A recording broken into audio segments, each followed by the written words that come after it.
Welcome to the One Within All, to another episode of InnerVerse. I'm your host, Chance, and today we have the triumphant return of the terrifically high-vibing Lindsey Scharmyn of the Rogue Ways podcast, a healer, an author, and of course, many of your favorite podcast hosts out there.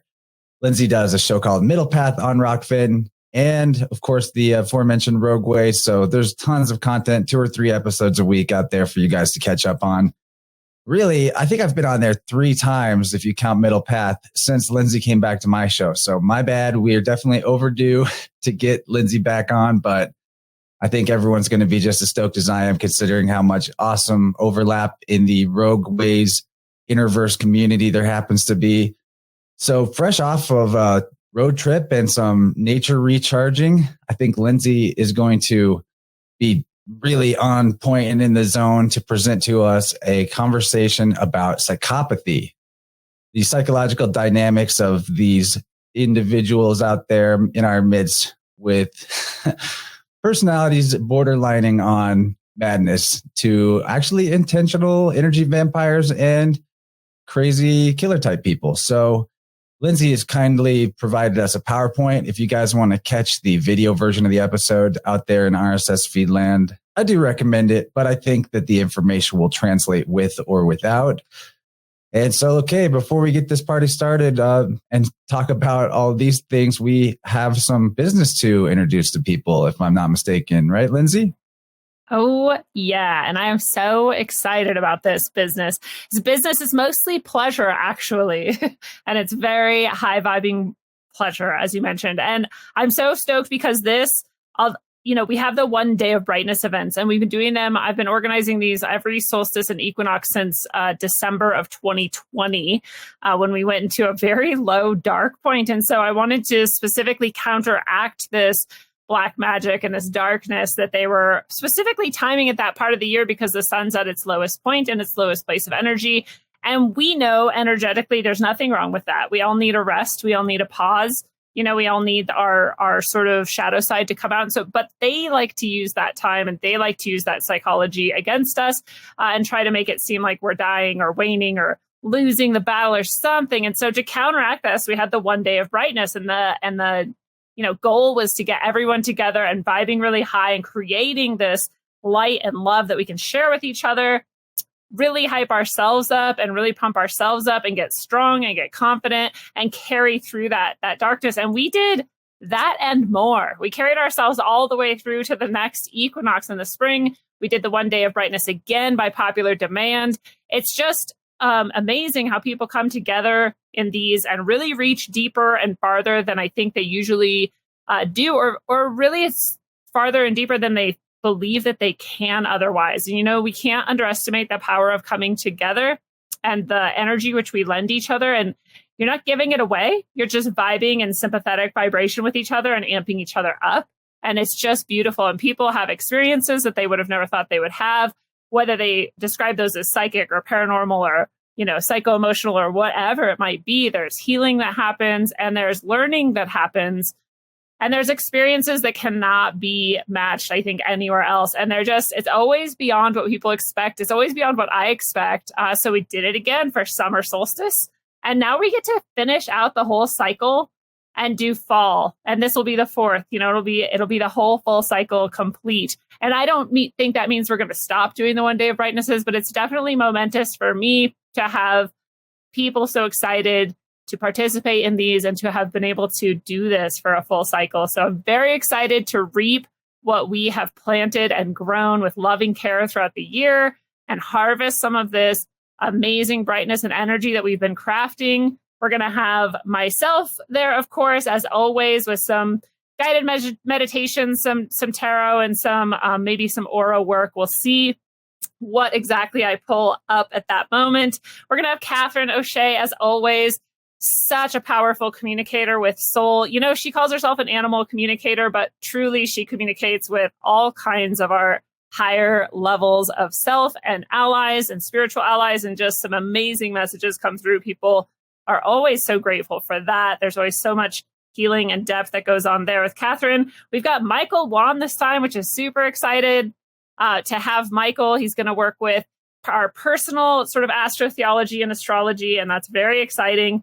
And each of us was going to be able to gain some depth of insight and work with our own archetypes with that. And that's super cool. So Michael, if you guys have seen him on Chance's show, you've seen him on Rogue, he's just awesome. It's going to be really rad. And then, of course, we have Chance back once again to round us out with some excellent sound healing and sound therapy and all kinds of vibrational work. And I just couldn't ask for anything more. I'm so excited. We already have so many people who are coming.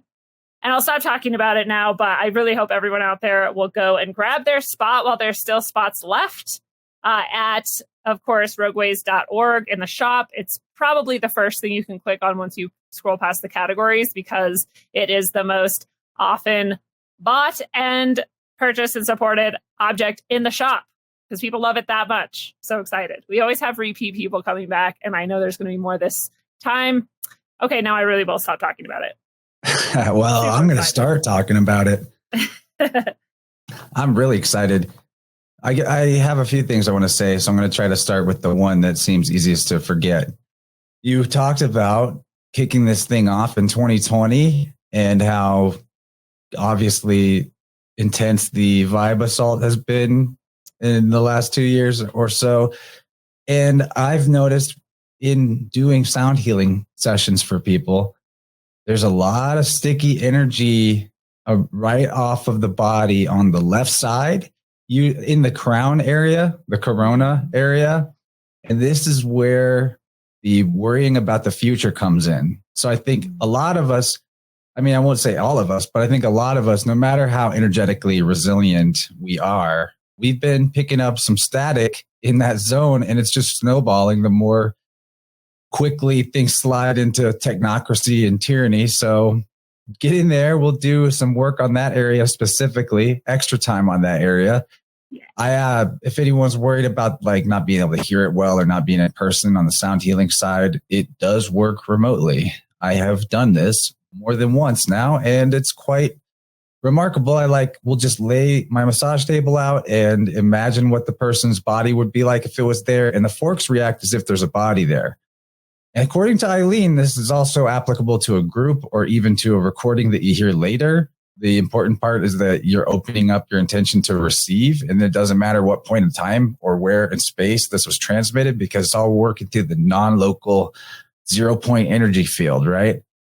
So there's all that. That's part of my pitch for why you should come in. But, for the price point, you're really getting an amazing value, because any one of the teachers, all four of us or healers or whatever, people we are, would cost more than that. In some cases, probably a lot more than that, just for a single one-on-one session for an hour.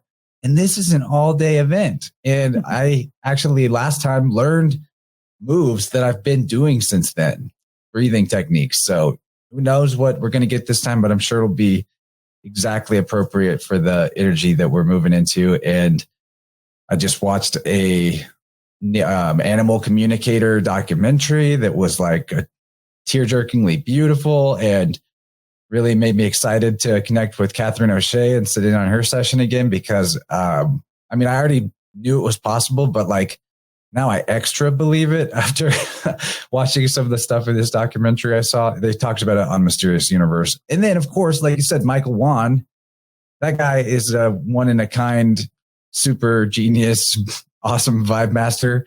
Always feel really good listening to him or talking to him. So, man, yeah, it's a crazy deal. It's why we're going on about it. We want a lot of you there to share in it, because our communities, I think, are getting stronger online right now than ever before. And why not make that energetic connection even more palpable and intentional and, harmonizing, I guess. So we really need to come together, even if we can't in physical space. Coming together in an event like this is going to help all of our ability to heal ourselves and the fractal, just by the fact that we're giving each other permission to be badasses. You know what I'm saying?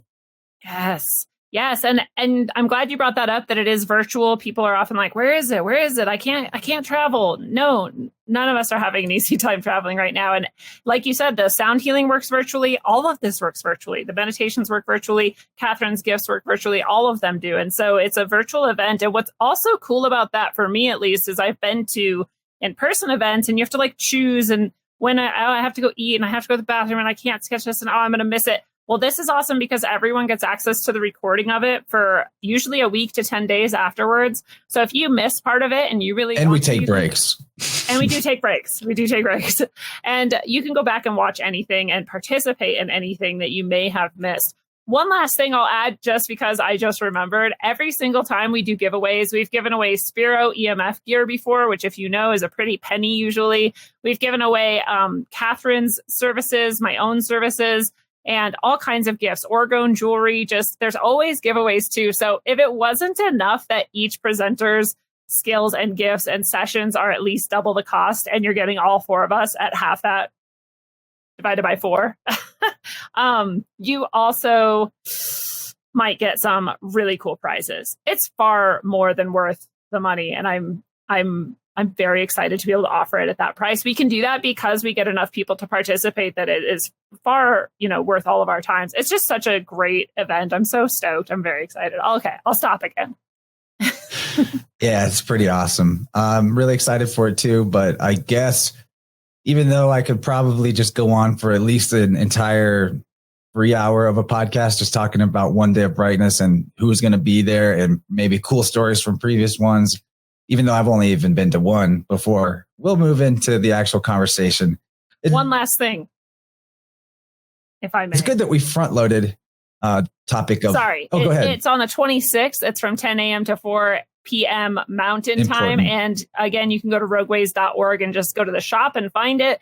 Or you can go to CoreyScharmyn.com/product/1-day-of-brightness. Either way. Awesome. Yeah, the links will also be in the show notes. Very important that we give the date, I guess. I always forget. I'm like, just come. Kind of important. And that's on a Saturday. So yeah, we'll be... Sunday. It's a Sunday. She's right. Okay. Maybe. I was like, is it? Yeah, it is a Sunday. I'm picturing my mental image of my calendar and what side of the calendar it's on. And it's on the left side where Sunday is. Okay. Yes. But yeah, I'm glad we front loaded with all these positive vibe topics, just kind of demonstrate that even though we're going to go to some psychological vistas here, the solutions are in our hands at all times. And in particular, immunity to these type of energy vampires or straight up violent, crazy pants people, like I said, is maintaining our own energy. Like, I was just having this conversation with Ryan in the Telegram group the other day, and he's been out gifting. We want to explain more about that. If people have listened to your episode with Mitch and mine with Mitch, they know what gifting is. And anyway, he told a story about somebody walking up to him that was like literally like a zombie and shuffled past him without looking down while he was like kneeling down on digging. And it was, near one of these frequency devices that are so harmful to entire towns and neighborhoods. So my take on that story was just like, I think sometimes that the emotional plague, AI, mind virus, parasite, Agent Smith thing, it knows that when you are maintaining your sovereignty through maintaining your personal energy field, that it literally can't touch you, but it might try to like throw things at you to put you into the fear. And then once you drop into fear, then like new options of messing with you become possible. But I have yet to see any evidence to dispute something I currently accept, which is that if you keep yourself healthy and whole and maintain your awareness of like all is self and don't lie to yourself about how your energy is and what might need to be done to address it, you're pretty much like, I don't think that misfortune or, external forces really have a play on in run anytime before what you came here to do, your soul contract, right? Yes, I absolutely am in agreement with that. And, keeping yourself pumped up, strong, even if you don't always have to be pumped up, sometimes it's just a calm acceptance sort of, but just kind of knowing your strength and confidence in your beauty. And one thing I'll just front load with is that all of this psychopathic, sociopathic, and borderline personality disorder behavior is programmed and engendered within us intentionally, exactly because we are very powerful spiritually, just in our natural way, just our natural human. I hate seeing human nature because I don't really believe that exists. But honestly, it kind of does, right? We're in this place and we're in this time, and there are certain things that are much more likely, and all sorts of reasons for that. And so to fight that, to stop that, they have to work so hard, these psychopaths. And so that should give you heart. That should make you feel heartened and confident, because you know that means that naturally inside of yourself, you have this ability to be strong and confident and resist anything that they might be doing, like very easy and simply. And we're going to end on that note as well, because we always want to remember the main reason we're even talking about this is so that we can recognize it and protect ourselves against it and see it for what it is. Because a lot of times it's very easy to fall into psychopath traps and psychopath training and conditioning. So if we can recognize it, then we can avoid it, and we can also be healthier by having really strong boundaries against that type of behavior. Honestly, we also probably want to find it within ourselves if we have, and all of us have little bits and pieces of each of these things that we're going to talk about, and weed those out as well. Yeah, the awesome researcher Michael Tsarion says all the time that the sage and the psychopath are millimeters apart. Something, so. I mean, I'm paraphrasing, but it's something along those lines. And of course, there's that classic quote that the mystic swims in the waters that the schizophrenic drowns in. Yeah, no, it's absolutely true. Aberrant psychology and what I hate, again, calling normal psychology, but we may as well call it that for brevity's sake, are always like a hair's breadth apart. And that's why we can all relate to all of these things. So there's another like caveat that we should all consider when we're hearing about this as we talk about it today, which is that if you're hearing this and you're thinking, oh man, that time I did that thing, or like, oh, the other day I was like this, or like sometimes I feel like that, don't pathologize yourself and don't diagnose yourself. It's really easy for all of us. And this should actually remind you that you are not a psychopath and you probably don't have borderline personality disorder if you can empathize and sympathize with these things that we're describing, because specifically psychopaths wouldn't. And often they say, like, if you've never questioned your sanity, you might be insane. It's something like that, right? If you can see yourself in this and you wonder if you might be that, you're probably not. It's not a end all be all like final say, but it's never going to be safe to pathologize or diagnose yourself. So don't. And having said that, I'll say try not to pathologize and diagnose others around you as well. Although without pathologizing and diagnosing them, you can still recognize some of these behaviors and have boundaries against them. And that's the really important part. I was just thinking of the way it's so paradoxical that the narcissist is focused on their own self, but completely void of self-reflection. Yeah. It's so bizarre. And they're so amped up about themselves and like focused on themselves. And at the same time, they have the most fragile ego. They are the most terrified of criticism and any sort of, criticism.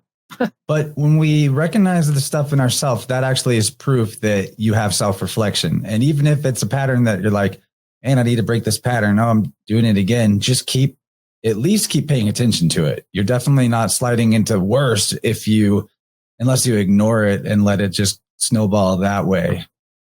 Yes. Notice it. And honestly, do what I do. Ask your inner self for help. Be like, okay, next time, help me notice this pattern sooner. Help me make better choices or other choices.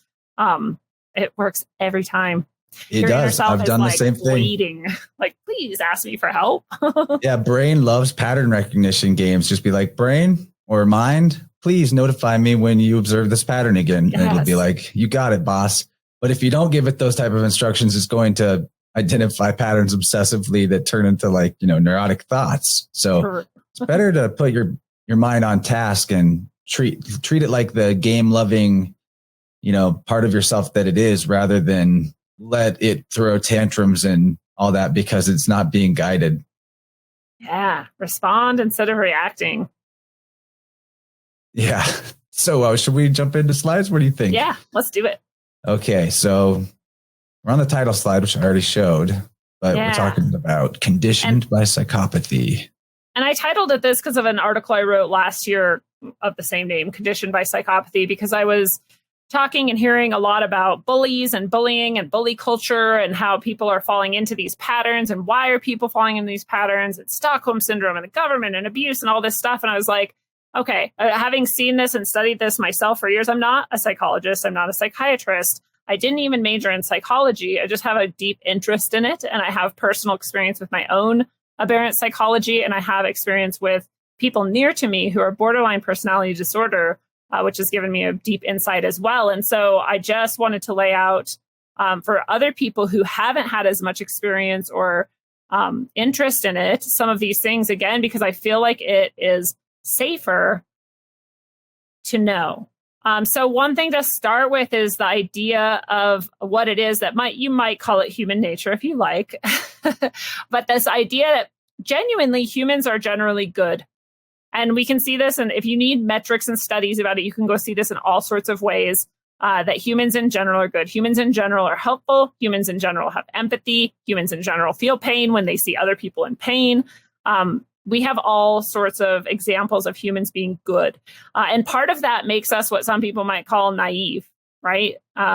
We, for example, expect other people to be good because we see that most people are good and that we are mostly good. We expect, therefore, that most people will be mostly good. We, therefore, forget that there are predators and psychopaths sort of hiding in the bushes that might pounce at any time because we don't expect it.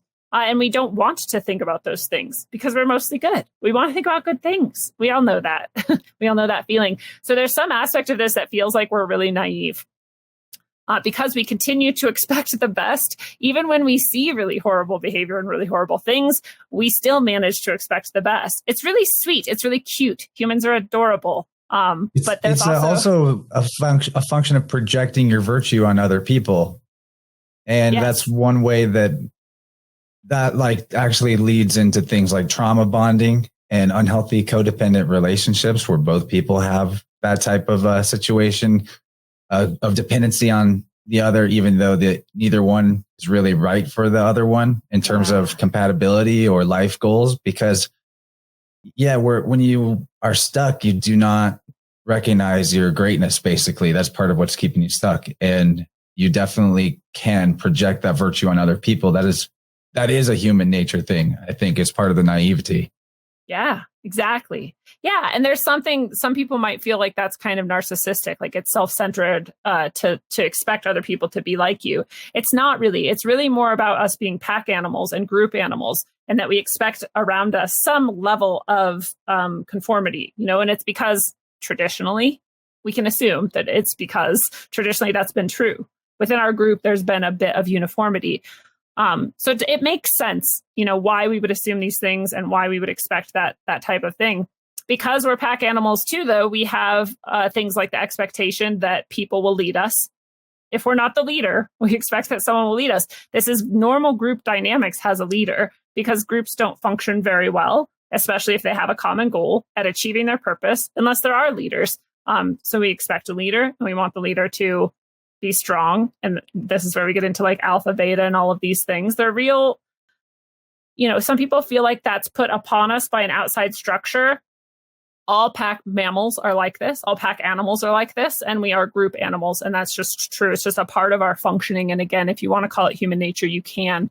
So we can get into some aspects of that too. But more. Well, what you're pointing out is that people, to cut in with a really quick one, people mistake artificial and malignant hierarchy for being that all hierarchy is artificial and malignant, but it is not. And you can look at a healthy functioning family dynamic, for example, or any primates that are group animals. There is such a thing as a natural hierarchy.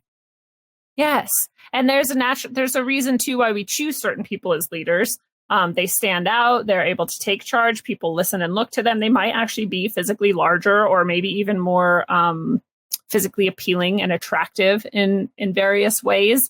And that is, again, goes back to perhaps what may have been our evolution, and that the strongest and the boldest and the most beautiful made the best breeders. And, but we also look for intelligence and other things. And so it also makes sense. Some people think that, anarchy, which I personally believe is the best system, if you're going to have a system, has to include no leaders. But that's not true. In fact, if we had no leaders, we would very likely get nothing done ever.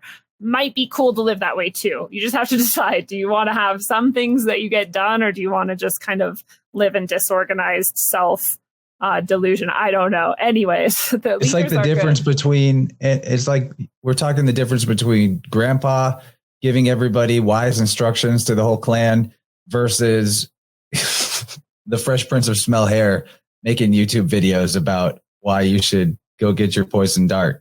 Like that is an unnatural hierarchy because you're putting a figurehead above an entire damn continent or whatever. That makes no sense in nature. You can't, but there's no ability for that to be consensual.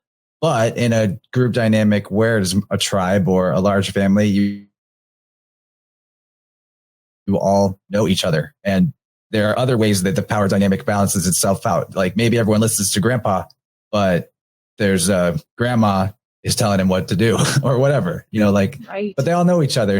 Grandma's got everyone's best interest in mind. She happens to know that like maybe one of the teenagers has a sensitivity to being spoken to in a certain way. And when grandpa's too harsh, she corrects him in private. I don't know. This is just like all imaginary, but my point is in natural family dynamic hierarchies, there are so many checks and balances because humans have empathy, like you said, naturally. Right. But there's no empathy with the machine. No. And the machine is a good thing to keep in mind as we move on more and more. But you're absolutely right. And this is true in communities as well. There's natural leaders and there's also natural checks and balances like you described. We would, for example, in a small community, we'd be like, well, are we going to cut down more trees or not? And then some guy who's never been in a forest would come out and be like, I really think we should because I have saws. And we'd be like, is that the best leader in this particular moment? And then some other, lady would come forth and be like, well, I actually spent all my time in the forest and we should only take these types and these times of the year. Like, oh, okay, that lady actually has way more experience. We'll go with her, right? We have really unnatural systems, like you said. Now we have permanent positions. It never is going to make sense. It's never going to make sense to have a permanent position of leadership. And we have abnormal, we choose people based on things that have absolutely nothing to do with what they're actually doing. For example, Dr. Anthony Fauci has absolutely the worst track record in keeping people alive and choosing safe methods of treating illness. And yet we are supposedly listening to him for this current supposed thing that's happening. So that makes no sense. We haven't chosen him because of any sort of rational reasons. And that's the type of thing we get in these unnatural systems. Whereas the natural systems, having natural leadership and natural checks and balances based on empathy and understanding, makes a lot more sense. And there's nothing bad about having leaders and hierarchy. Another extreme example that came up in one of your recent shows was about after the armistice of, I think, World War I, there was a general that knew that the peace treaty was about to be signed in like 2 hours, and he still sent thousands of young men to the meat grinder anyway. That is because psychopaths are attracted to positions of power and domination over others. And so unnatural hierarchies like government as it stands today is not only a psychopath magnet, but a psychopath breeding ground. And let's not ignore, and this is why we're even talking about this, is because each of us has a responsibility to not follow psychopaths. Those young men, unfortunately, have some part of the burden of their own death because they chose to listen to that psychopath. I understand it would be very difficult not to, and all of these things. I get it. But if we start early and we understand psychopathy as early as possible, and we start weeding it out of our life and learning more and more to not go along with psychopathic systems, things like that can't happen because we are all empowered enough to make our own choices. But the third bullet point here points out behavioral psychology and reinforcement systems exist and have been created artificially in order to keep psychopathic systems moving forward and psychopathic people in power. And this includes most notoriously our educational system, which is built almost entirely on psychopathic relationships and sociopathic relationships and is devoid of empathy for the most part. And that's not to say that everyone in it is some sort of borderline personality disorder, narcissist, but many are, and those people tend to rise to power, as we'll talk about. And that system itself, the actual system and the way it is designed to sever your empathy and your natural internal wisdom systems as much as possible and place you in need of a hierarchical authority figure, which is automatically prone to attract psychopaths. So that is the worst of our systems that have been put in place to control us. You could do a whole episode just on the origins of the education system, which is about getting people to go die willingly in war. That was the origin of it. Ultimately, yeah, it's to create mindless zombie drones that will do what you tell them. War, creating, goods ad nauseum that they don't need, following along in systems that serve psychopaths without question, all of that. If we really wanted truly empowered and fully, intelligent human beings, we would do things far differently. And we know that. We have scientific studies for it. Like you said, we could do a whole episode just on that. But family dynamics have often been twisted to support psychopathy rather than the sort of healthy dynamics that we were discussing earlier. Our cultural norms and our cultural priming, especially in our media, also highlight and emphasize and reinforce psychopathic behavior and sociopathic and personality disorder behavior. So these are all on a spectrum for me. We go from personality disorder to sociopathy to psychopathy. And the last thing that I'll throw out there that's really, it's a psychopathic byproduct, but it's also an apathetic byproduct. And it's the Dunning-Kruger syndrome. I don't know what you call it, actually, principle. The Dunning-Kruger principle is that people who are of lower intelligence are less likely to understand that they are not of high intelligence. And so they're very confident in their stupidity, in their ignorance. So they behave confidently and they present their conclusions, however erroneous, confidently, and they present their ignorance confidently. And humans, because we're naive and we expect people to be good and honest, we look at that confident behavior and we say, they must know something I don't. They're very confident about it. And so we think that they're intelligent. That's why people trust me and you. Yeah. We're just doing what they could do if they decided they were able to or wanted to. It's true. And the more intelligent people get, the less sure of their intelligence they get. Or rather, as many of our most intelligent physicists and scientists and psychologists and all sorts of people have pointed out, the more you know, the more you know you don't know.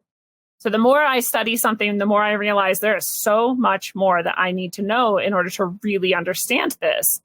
Now, I'm still much more knowing and knowledgeable and intelligent about it than many people, but because I know how much I don't know, I may present things slightly less confident. I might point out what I don't know. I might say, well, based on my understanding so far, it seems like this. That's actually the most intelligent way to put it.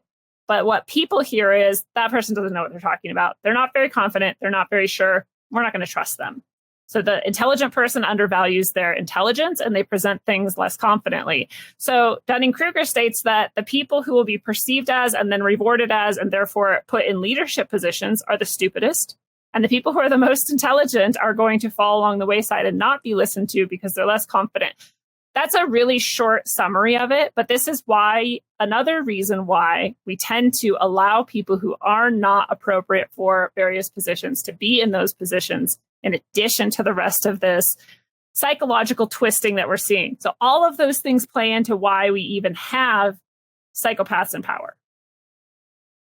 Wow. Really awesome summary of Dunning-Kruger. I haven't really put it into context of psychopathic systems in our culture. So I will just keep us moving forward, though, because this is really good. And I actually will say I can relate to the more you know, the less you feel like you know. I liken it to trying to wrap your arms around the information to fully embrace it. But the more that you're wrapping your arms around it, the more is between your arms. And you're just like, Yeah. But you're still floating up there in this like huge sea of information and wisdom. You just are like, oh, wow, there's like a way more in this sea than I can even see. Right. Well, we already covered this naivety concept, but I'll just summarize. We generally believe we are good, and therefore we believe other people will be good, and therefore what people are doing must be good. This is true even if the behavior isn't good. We think, well, they wouldn't be doing it if it wasn't good, right? And we start here. So sometimes a lot of us are good at then saying, wait a second, what if it's not? Okay, maybe it's not. Okay, maybe I should do something about it. But a lot of people stop right there and go, well, no, it's probably good. Or else why would they do it? We hear this all the time when people say, for example, why would someone make a medication that might harm millions of people? Why would they do that, right? They wouldn't do that. So it must be good. The medication must be good for us. They stop there. And many of us then go, well, wait a second. Actually, it shows in history that they make far more money than they have to pay out in damages. So maybe they would do it. And maybe they do it because it makes them money. Or who knows why? Maybe there's a million reasons why. But we have to keep going beyond this assumption that things people do must be good because they're doing them.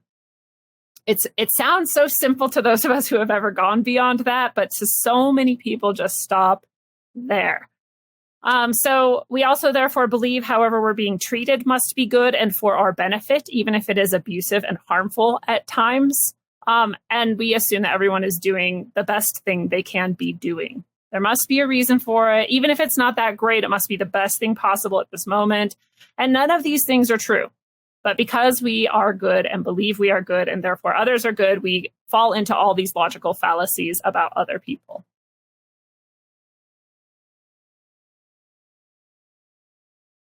And yeah, oh gosh, there he is. Here's an example. Fresh Prince of Smell Hair. We can see this man so many times touching, especially children, but also women and others extremely inappropriately, holding them when they seem like they're trying to get away, holding them against their will, talking about being in pools with children that are rubbing his legs. None of it makes sense. All of it should send off red flags and alarms, and none of it does because we say, oh, he's just a nice old man. He just really likes kids, and he's just of a generation where you just touch people and smell their hair all the time against their will. That doesn't even make sense. But this is an example of our naivety and of people wanting to believe the best. It must be okay, or else why would he be doing it? Right? Why would he be doing most it? Most popular president ever. It's the most popular president ever. Why would he be touching? He got more votes than anybody's ever got. Yes. And then, totally legitimate.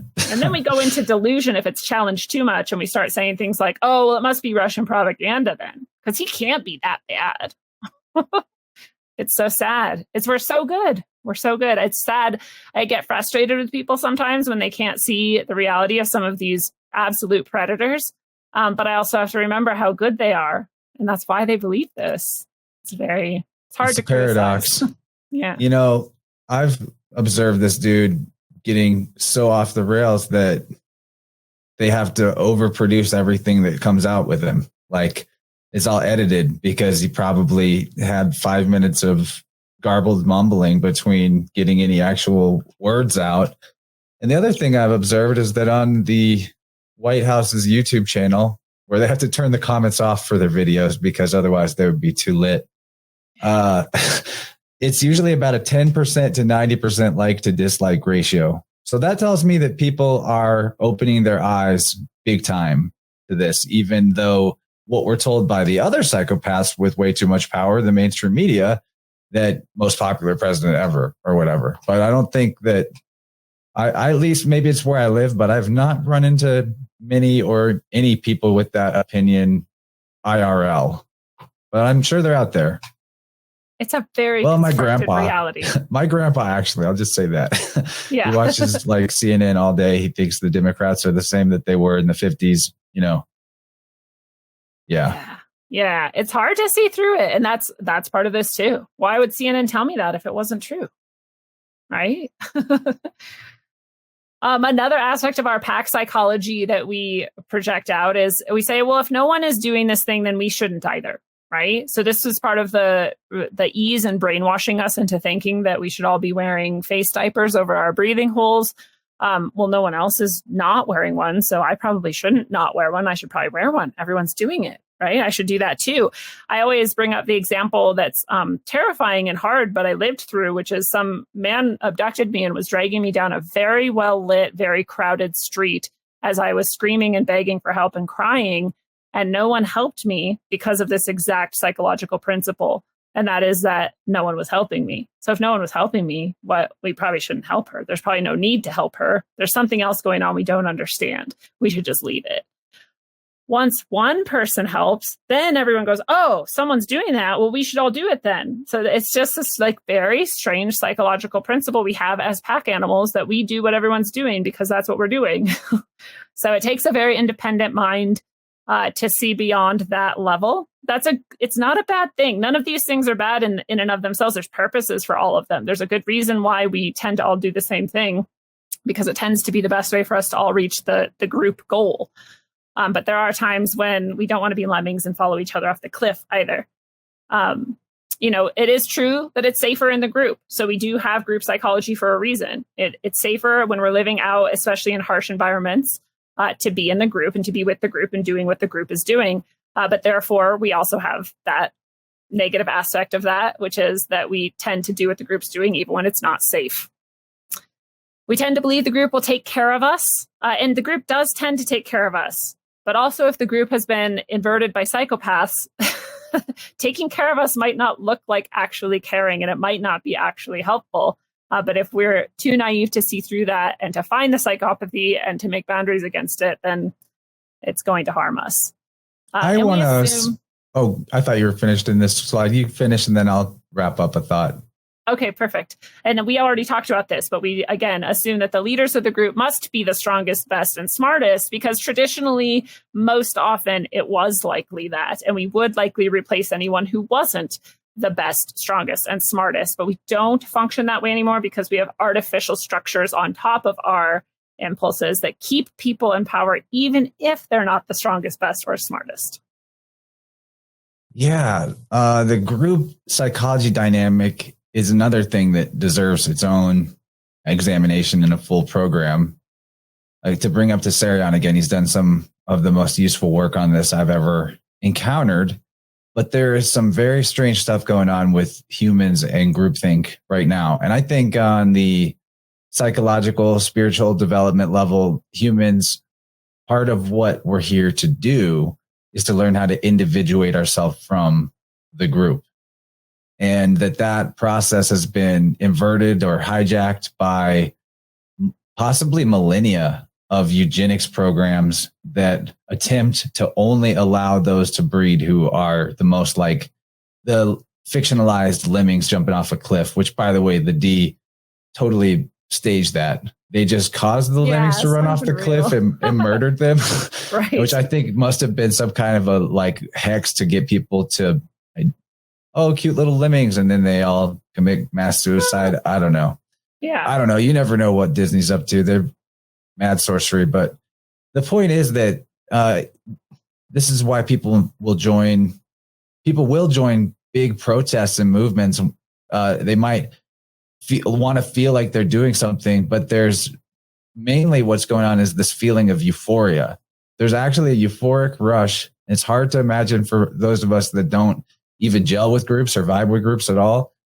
When a person surrenders their, I guess you could say their will or their behavior to a group mind, the evacuation of their energy into the larger field or bubble is actually a euphoric experience. It's kind of like the way that, I don't know, there's a lot of things that people will do that literally kills themselves, but it feels good while they're doing it. You know what I mean? Yeah. And so there's something about that dropping out into the group mind and allowing that hive to take over that actually feels good to people. I think it's hard for us to realize that there is a bioenergetic rush of like euphoria about it. So definitely just keep that in mind whenever you see mass hysteria, especially in the form of like crazy stuff going on in the streets. Because even at the end of the day, knowing what government is enslaving humanity, as soon as you try to fight it with its own weapons, it invented that game. You're not going to win that game. Right. It's best to maintain your own vibe in an independent, sovereign way, or with your own tribe and your own natural hierarchy. And then that's a big part of being unfuckwithable. Yeah, it's very true. And, part of it is that I think we tend to go to extremes. We're like, oh, groupthink is bad, so I'm never going to be a part of a group. And like, I could lose myself to the group, so I'm not going to be part of a group. I'm going to be wary of groups. Well, the truth is there's always going to be a good purpose for a group, and there's always going to be a good purpose for not a group. And so the best thing you could do is to be able to be in a group and be cohesive in that group when it is best for you and the group, and to also remain independent and to, when necessary, continue to individuate beyond the group. So Middle you path. can join middle path. Yeah. So you can join together with a group when you need to, and it serves everybody, and you can also release from it. And so you had actually brought up that idea, Chance, to me, which I had not heard before, that, people can lose themselves to the group. And I'd said, oh, I've never had that experience, so I'm not sure. Or I just don't know enough about it. And I've done protest organizing, and I've been in a group of 50,000 people protesting the war in 2003. And I didn't have that experience, but I was myself an individual in that group, and I was doing what I wanted in that group. And I was a part of it in as much as it also served my needs. But I remember this time where I finally, for the first time ever, got very excited about a sports team winning a game. And I did lose myself. It wasn't even that big of a group, but I remember like feeling like the rush and screaming and being like, woo! And then like, so I even stopped and looked at my sister, and I was like, whoa, that was really weird. And it was like way more fun than I ever thought it could be. And she was like, yeah, me too. I've never felt this way before. We were both like shocked at how it like took us up exactly as you're describing. So I didn't remember that when you were describing that, but I have experienced it before, and it is euphoric. And it was funny because it was so strange. And that can be benign too. That can be benign in the right setting, or and even it might cool. even serve you, especially in maybe like shamanic sorts of situations, to be lost in that moment as a group. Like one day of brightness. Psychological, right? Who knows what kind of psychological purpose it can serve for the good. Another aspect of it too, to throw in a darker side, is the concept of bloodlust, which is when a group of soldiers, they're like pillaging a town, and they're doing things that none of them would have ever done by themselves without the orders to go destroy that town. And, maybe the general just said, take the town, but they're going in the whole nine, they're doing it all. And that bloodlust or rush of euphoria is the exact same dynamic taken to basically its darkest, lowest vibrational outcome. We cut out for a second. Are we back? Okay, cool. Yeah, okay, we're good.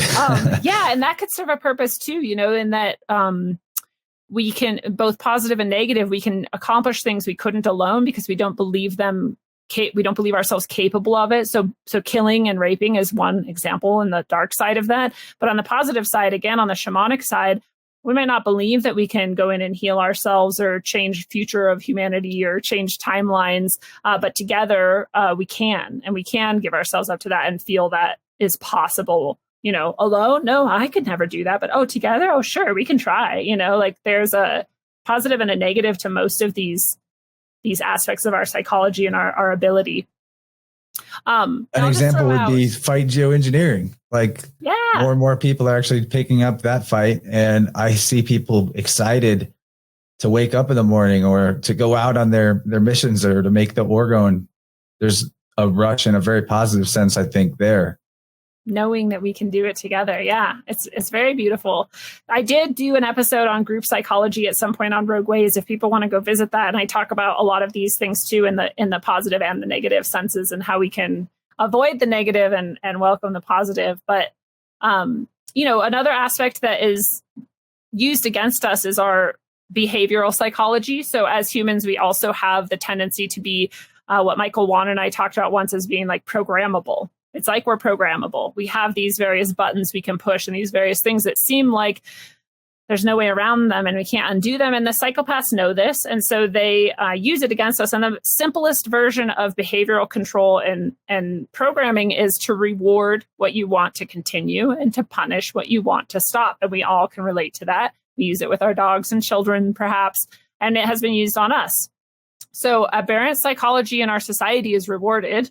And we know this even with this phrase we all say that the shit floats to the top. We know that the psychopaths end up on top. We always talk about how our CEOs and bosses tend to be psychopaths. I mean, we literally do studies that most CEO heads are psychopaths, and that bosses often have borderline personality disorder aspects. So we know that, and we don't even really seem to be bothered much by it or to think deeply or beyond that is just true. And our normal psychology, if you want to call it that, is punished. And we have a phrase there that we all can relate to too, that nice guys finish last, right? We know that if you're just a normal, good person, you tend to be run over and left behind. And we also see it again in that we've seen studies and we know that people who think critically and ask more questions are often more likely to be medicated, or if you want to put it in an educational context, they're more likely to be, punished or kicked out of class or otherwise, removed or taught that they're bad.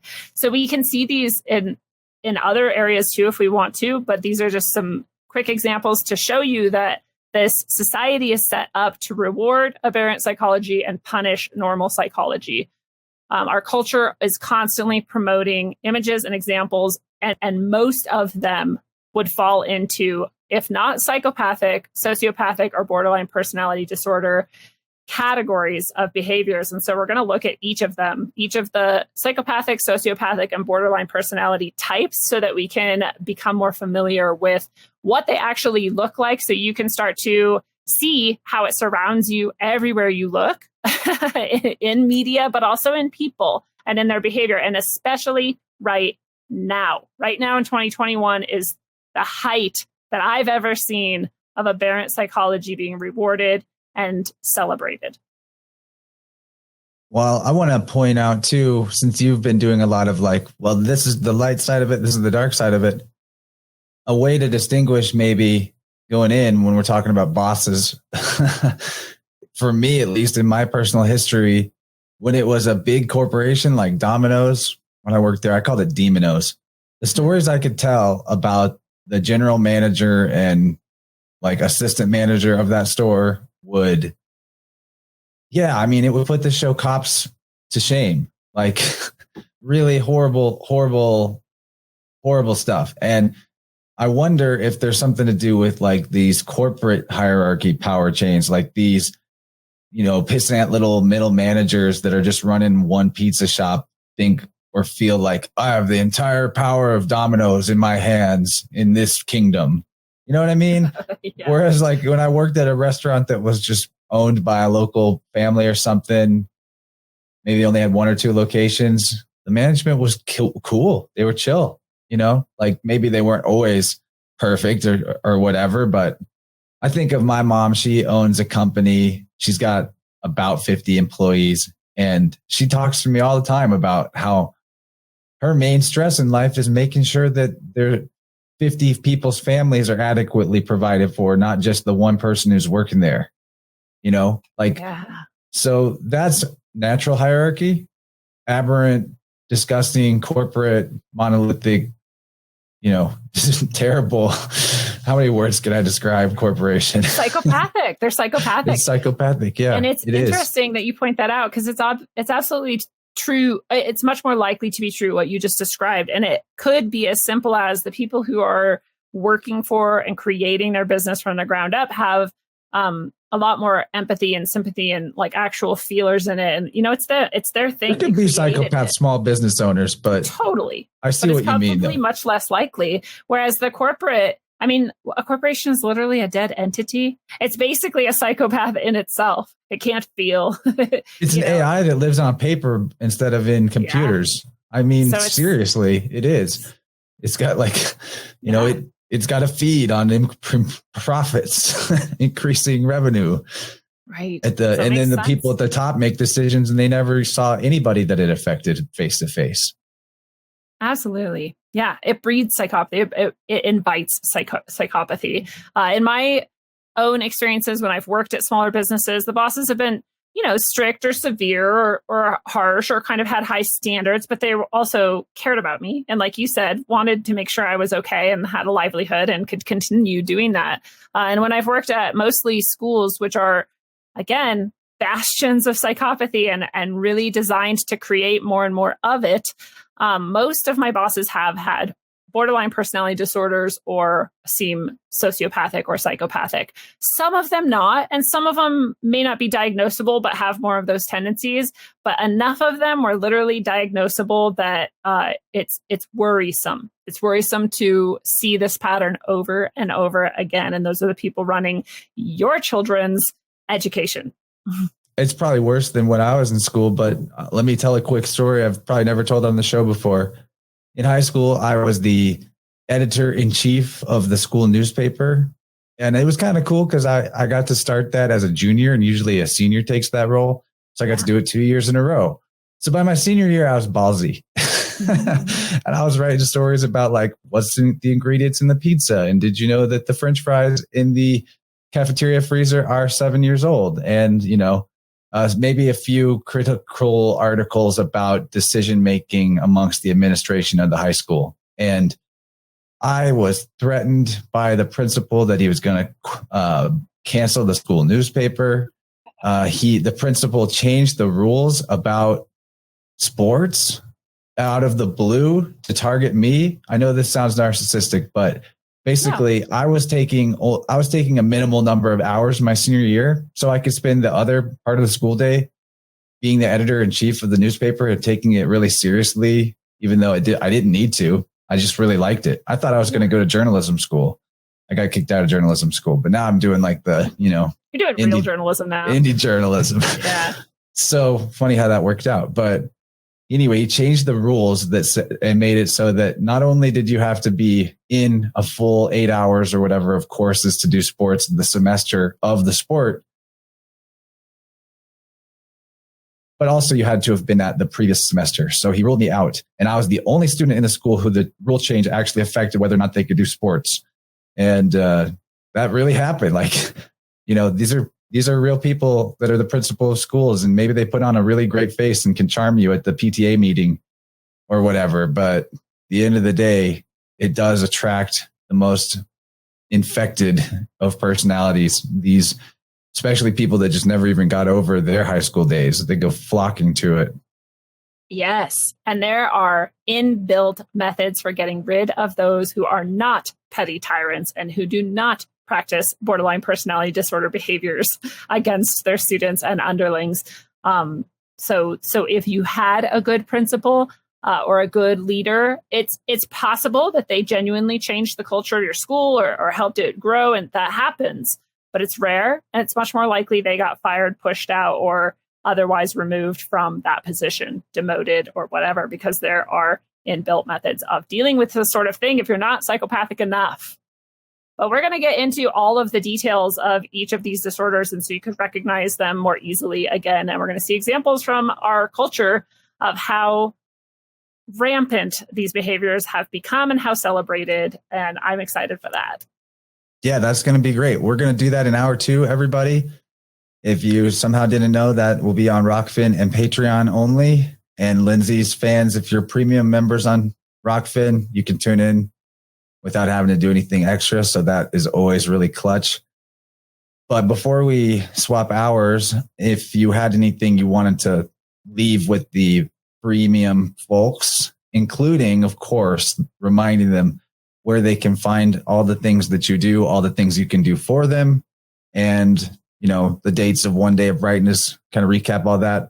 We'll go a little over the hour, but you don't have to rush through all that. Let them know everything about how they can connect with you, and that would be an awesome way to end it.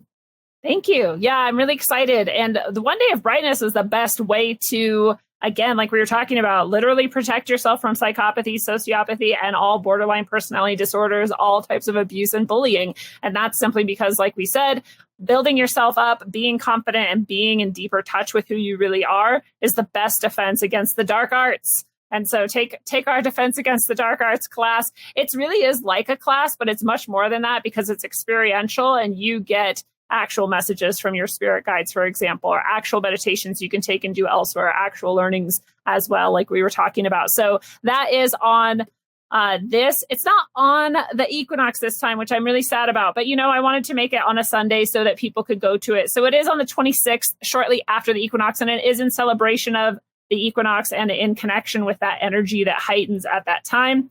And so on the 26th, it is from 10 a.m. to 4 p.m. Mountain time zone. And you can get your tickets to that at rogueways.org by going to the shop and looking for the 1 day of brightness.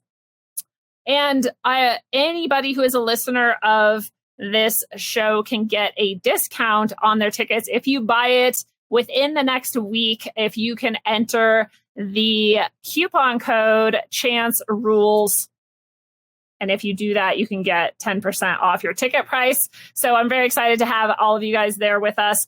And I know Chance is going to give away some, little freebies and stuff later as time gets closer, I think, to the event itself too. So look forward to those. So that is there. And speaking of Rogue Ways, if you head to the shop there, you will also see all of the other things I have to offer. There's lots of articles. And in fact, the article that this presentation is based on somewhat is there on the homepage. But in the shop, I also offer various healing energies and modalities, various types of spiritual support, especially if you feel like you're suffering with any sorts of what you might describe as like dark or dysfunctional energy in your mental or spiritual or emotional spheres. I really love to support people getting through that. And so I do all sorts of work with that. I also do tarot readings if you're just looking for some guidance and some messages from your inner self or your higher self, however you like to think about those things, your guides. And I write books, which I love to share with people. My favorite is my most recent book. In addition to my trilogy that I have book 1 and book 2 of, it's a fictional trilogy, Sine Curve of Aeons. You can get that on my site. Signed, I have this new book, All Endings Are Beginnings, and it is super fun. It's like an oracle. It really is a bunch of channeled, uplifting, inspirational, spiritual sorts of wisdom nuggets. And what's really cool is people are using it like bibliomantic sort of oracle God shot sort of book where you could ask a question and just open it to a random page and that will be your answer. And the stories people share blow me away. They don't really blow me away because I know that's what the book is for, but it blows me away how it's every single person, every single time. And we've used it on the show on Rogue Ways that way. When people ask questions, we'll get answers that way. And people are doing it in their own life. So if that sounds like something you would like, go grab that from the shop. You can get it from me with a little inscription to you, as well as the rest of the books I sell there. Or you can grab them on Amazon. They're also there under Corey Scharmyn, which is my pen name.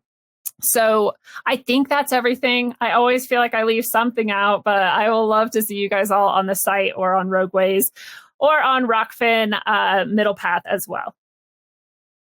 Yeah, there's so much that you're up to. It's pretty hard to cover it all, but I think you did a good job. Thanks. And I'll affirm the all endings are beginnings, bibliomantic potential. I've done it more than once. It definitely works for that. Shout out Snake Jones and Eric from our Telegram groups that collaborated to get me a physical copy of that, which was so nice of them. So nice. I love that. It made me so happy, not just because I love that you, Chance, have a copy of it, but also because I just love the idea of gifting that book to people. It's such a beautiful gift.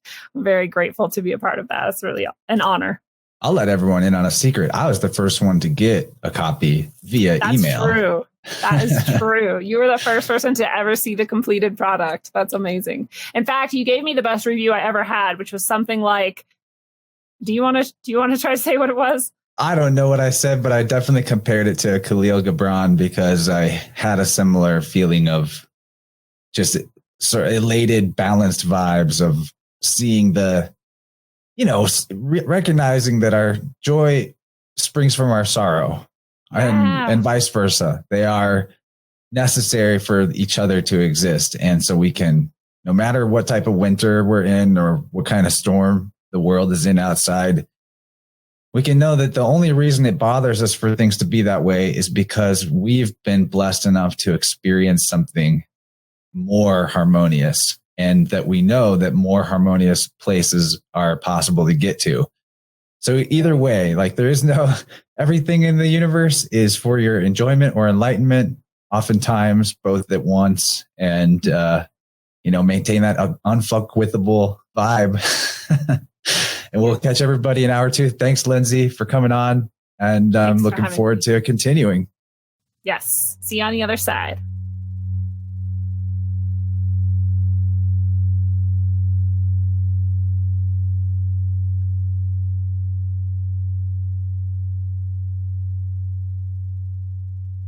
Hey there, you made it all the way to the end of the episode.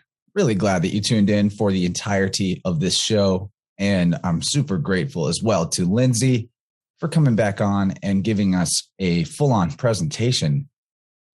She's got a background in teaching, and I really, really appreciated the PowerPoint slides that she threw in here and the meticulous way she put this information in order to help us understand it from top to bottom. It's not the most fun thing to think about. And a lot of us, especially if we're like the good guys, generally, it can be difficult to put our minds in the mindset of one of these more toxic, dissonant configurations of self that are out there in the world. It's really important to know, though. And, G.I. Joe says knowing is half the battle. It helps because we got to recognize that we project our virtue onto other people all the time and expect the best of them because, like Lindsey was explaining, most people are good and they kind of have a naive expectation that other people have good intentions.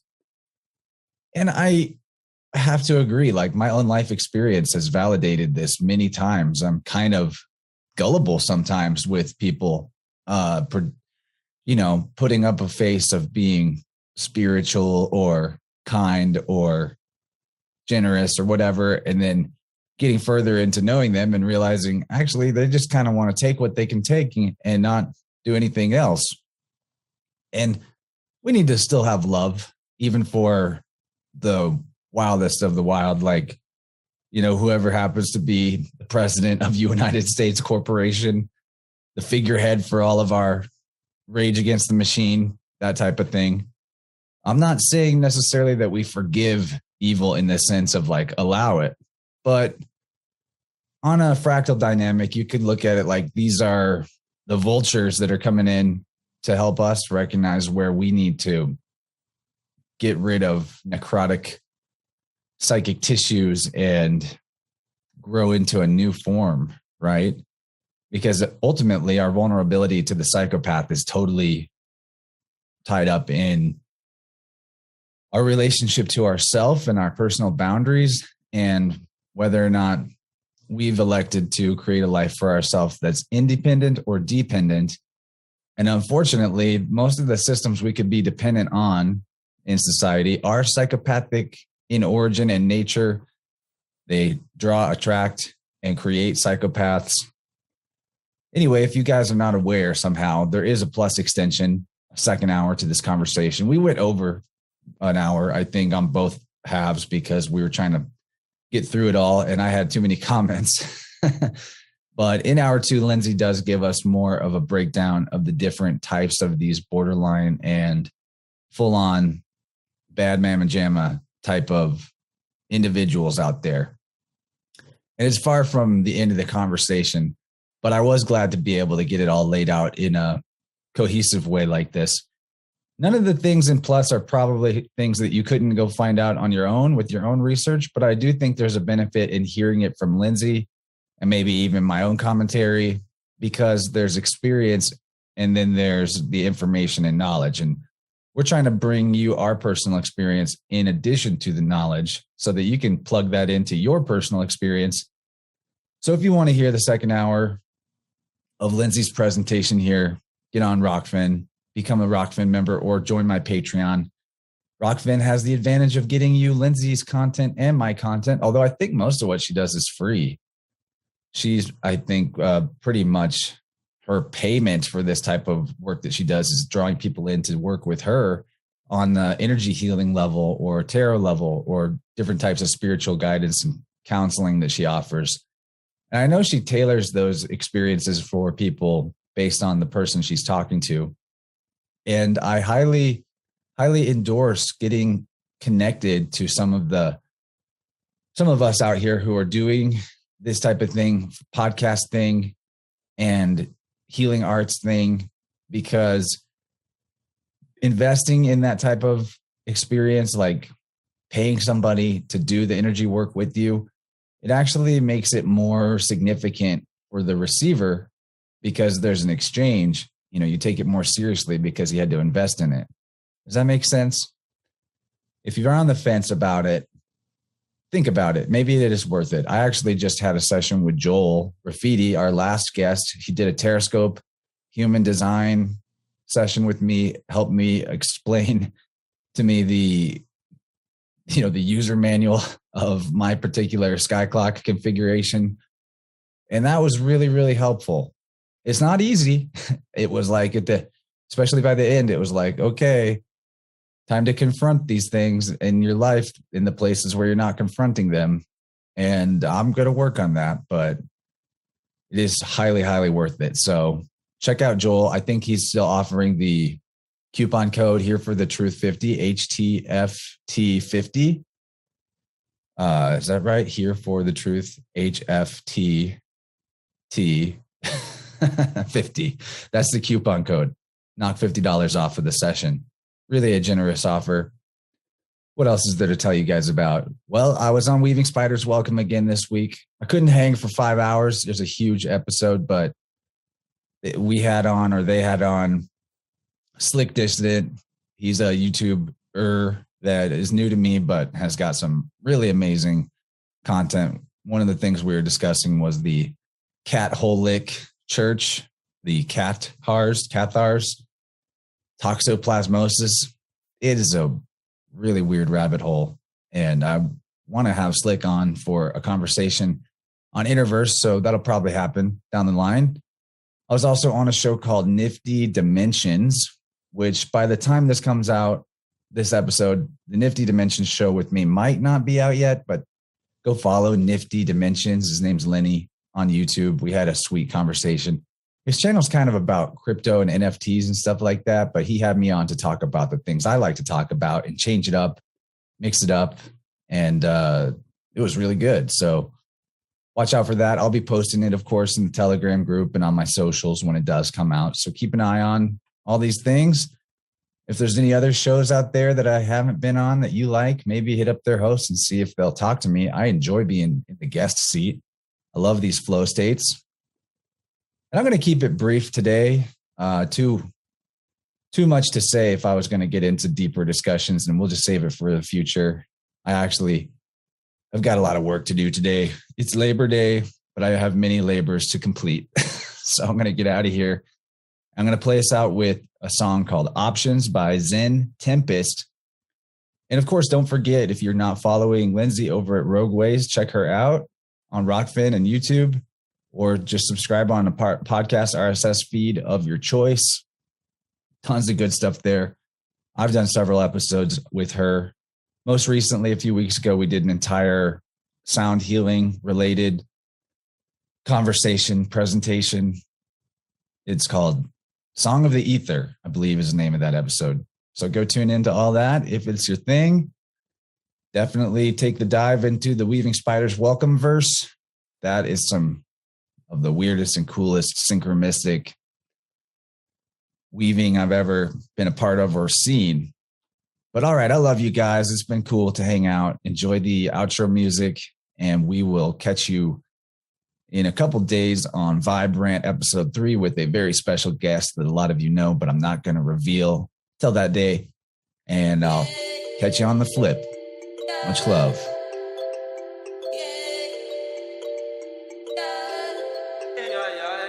I ain't trying to be real, I ain't trying to perform. Wait a second, that's a lie, I'm alive to perform. I'm the cycle of the wheel in the eye of the storm. Under pressure is the way that every star will be born. I am the vital component, just like a spinal cord. I am the life of the moment, spoken in rhyming words. I'm the primordial slime, taking a violent turn, rising up out of the ocean and climbing onto earth. What a thirst that a cocktail can't quite quench. On a verge of a hardcore breakdown. When a bird can't rest in a hard-earned nest, then it might be time for a greyhound, or a plane, or a train out west to an old friend's house with a couch or a futon. Maybe out of the States to a place where the faces are brown and the food has a new sauce. I don't know, but I'm lost, I'm exhausted. Not sure where the line was, but I crossed it. Not sure where to find love, but I'm optimistic. Cutting all of my losses, options.